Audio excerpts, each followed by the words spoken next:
చిన్నప్పుడు పట్టింపులు ఉండేవండి ఇవన్నీ మామూలుగా ఇంట్లో మీరు పెరిగిన వాతావరణం? నాకు లేవండి. మీకు లేవు? ఇంట్లో కుటుంబ వాతావరణం అది? కుటుంబ వాతావరణం అంటే పల్లెటూరు కాబట్టి వాళ్ళకి ఏవో పట్టింపులు ఉంటాయి. బట్ నాకైతే చిన్నతనం నుంచి, నాకు ఊహ తెలిసిన దగ్గర నుంచి నాకు తెలియదు. నాకు పట్టింపుల గురించి తెలిసేప్పటికే నేను వీటి నుంచి దూరం అయిపోయారు కాబట్టి మీకేమి మీ వ్యక్తిత్వాన్ని ఏమేమి. అండ్ ఆల్సో నా మ్యారేజ్ కూడా inter caste marriage. My missus is Brahmin, Kapu. అది సో అంచేత ఏంటంటే అయితే కొన్ని చోట్ల ఒకటి ఫేస్ చేశా. అదేంటంటే జనరల్గా నన్ను బ్రాహ్మణ్ అనుకుంటారు చాలామంది. పైగా మా ఇంటి పేరు కూడా మైలవరపు బ్రాహ్మిన్స్లో ఎక్కువ ఉన్నారు. నేను సాంస్క్రిట్ చదువుకున్నాను. ఇవన్నీ కలిసి బ్రాహ్మణ్ అని అనుకుంటుంటారు. అనుకున్నప్పుడు కాసేపు చిన్న ఎంబ్రాసింగ్ సిచ్యువేషన్.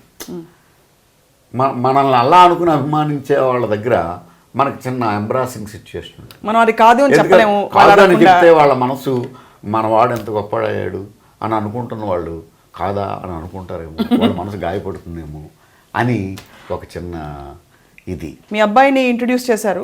మామూలుగా అబ్బాయిని ఇంట్రడ్యూస్ చేస్తున్నప్పుడు అందుకే డైరెక్ట్ చేశారా లేక మామూలుగా అబ్బాయిని ఇంట్రడ్యూస్ చేసినప్పుడు ఇంకెవరైనా రావాలని కాదు. మా అబ్బాయిని ఎవరికన్నా ఇస్తే అలా ఇంట్రడ్యూస్ చేయమని అడిగితే చేయకపోవచ్చు. నేను ఒకళ్ళిద్దరు కో డైరెక్టర్లను అడిగితే చేయమన్నారు. ఎందువల్ల అంటారు? ఎందువల్ల అంటే వాళ్ళకి ఇతని మీద నమ్మకం లేదు. సో నా బిడ్డ మీద నాకు నమ్మకం ఉంది, అతను చేయగలడు, నేను ఎందుకు చేయకూడదు? నేను సెంటర్కి వచ్చాను ఇక్కడికి. భగవంతుడు ఎవరు 2-3 కోట్లు ఇచ్చాడు, 1 కోటి ఖర్చు పెడదాం. ఖర్చు పెట్టాను, నాకు మిగిలిన డబ్బు చాలు. సో ప్రమోట్ చేయలేకపోయాను. అంచేత ఆడలేదు తప్ప ఇప్పటికీ టీవీలో ఒక 50 సార్లు వేసి ఉంటారు మా అబ్బాయి సినిమా. తర్వాత మళ్ళీ దాన్ని కంటిన్యూ చేద్దామని భజంత్రీలు ఛాన్స్ వచ్చింది, చేశా. అక్కడ అనేక రకమైనటువంటి టెక్నికాలిటీస్ అడ్డొచ్చినాయి. I left it. హాయిగా మన నటన మనం చేసుకుంటూ ఇప్పుడు మా అబ్బాయి క్యారెక్టర్లు చేస్తున్నాడు. ఇప్పుడు తెలుగమ్మాయి సినిమాలో 4 కుర్రాళ్ళు, వాళ్ళలో ఇతను ఒకడు. సో వాడు నటుడైతే వాడే వస్తాడు అనే ప్రిన్సిపల్ తోటి నేను డైరెక్షన్ మానేశాను.